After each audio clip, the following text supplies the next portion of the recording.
उत्तर प्रदेश के मुरादाबाद शहर में एक बहुत ही भयानक अपराध हुआ है।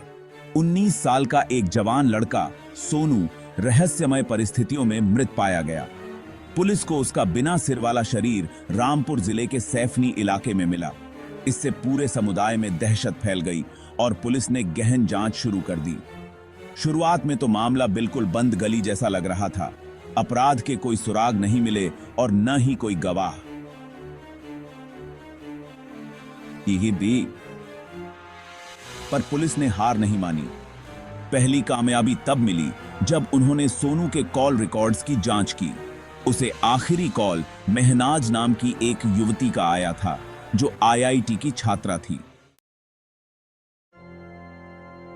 पहले तो महनाज ने सोनू की हत्या में शामिल होने से साफ इनकार कर दिया। उसने कहा कि वह उसे जानती तक नहीं और वह निर्दोष है, लेकिन पुलिस को उसकी बात पर यकीन नहीं हुआ। जैसे जैसे पूछताछ सख्त होती गई, महनाज का हौसला टूटने लगा। सबूतों के बोझ और लगातार पूछताछ के दबाव में महनाज आखिरकार टूट गई। उसने सोनू की हत्या में अपनी भूमिका कबूल कर ली और एक चौंकाने वाली सच्चाई का खुलासा किया। उसने बताया कि सोनू उसे ब्लैकमेल कर रहा था, उसके एक राज को उजागर करने की धमकी दे रहा था।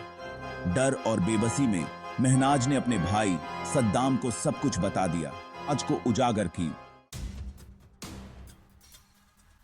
सोनू की हत्या के पीछे ब्लैकमेल, लाचारी और भाई के प्रति गलत वफादारी का जहरीला मिश्रण था। महनाज, जो एक होशियार आईआईटी छात्रा थी, खुद अपनी ही बनाई जाल में फंस गई थी। सोनू को किसी तरह उसकी कुछ आपत्तिजनक जानकारी मिल गई थी, जिसका इस्तेमाल वो उसे ब्लैकमेल करने के लिए कर रहा था। महनाज पर ब्लैकमेल का बोझ असहनीय होता जा रहा था। वो खुद को फंसा हुआ और अकेला महसूस कर रही थी, किसी से कुछ कह भी नहीं पा रही थी। अपनी इसी बेबसी में उसने मदद के लिए अपने भाई सद्दाम का रुख किया, पर उसकी ये बेबसी एक भयानक गलती साबित हुई। शांति से हल निकालने की बजाय महनाज की बात सुनकर उसके भाई के गुस्से ने आग उगल दी।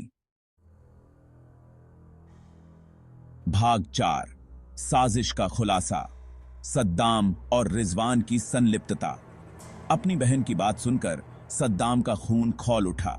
गुस्से में अंधे होकर उसने फैसला किया कि वो खुद ही इसका बदला लेगा।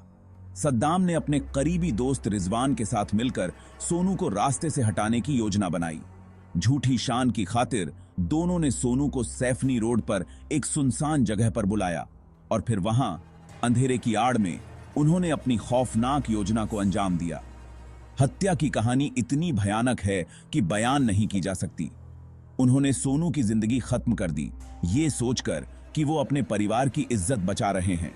उन्हें क्या पता था कि उनकी इस करतूत के कितने भयानक नतीजे होंगे। ये है भाग 5, न्याय की जीत, गिरफ्तारियां और सबूत। महनाज के कबूलनामे के बाद मुरादाबाद पुलिस हरकत में आई। उन्होंने सोनू की हत्या में शामिल होने के जुर्म में सद्दाम और उसके साथी रिजवान को गिरफ्तार कर लिया। फोरेंसिक टीम ने घटनास्थल की छानबीन की, जहां से उन्हें सोनू के खून के धब्बे और उसके निजी सामान मिले। पुलिस ने हत्या में इस्तेमाल किया गया हथियार, जो एक भारी चीज थी, वह भी बरामद कर लिया। इसके अलावा फोरेंसिक सबूत और महनाज के कबूलनामे ने मामले को और मजबूत बना दिया। उनके खिलाफ इतने पुख्ता सबूत थे कि शक की कोई गुंजाइश ही नहीं बची। इन गिरफ्तारियों से पूरे इलाके में सनसनी फैल गई।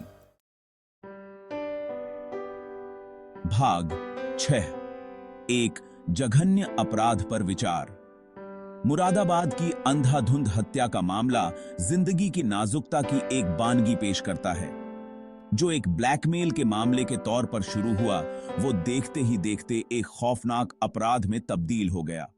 इस मामले ने कई सवाल अनुत्तरित छोड़ दिए हैं, जिनके जवाब समाज को तलाशने होंगे।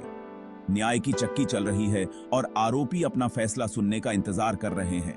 वहीं दूसरी ओर समाज सोनू की कमी को महसूस कर रहा है। यह त्रासदी हमें खुलकर बातचीत करने की जरूरत और कानून को अपने हाथ में लेने के खतरों के बारे में आगाह करती है।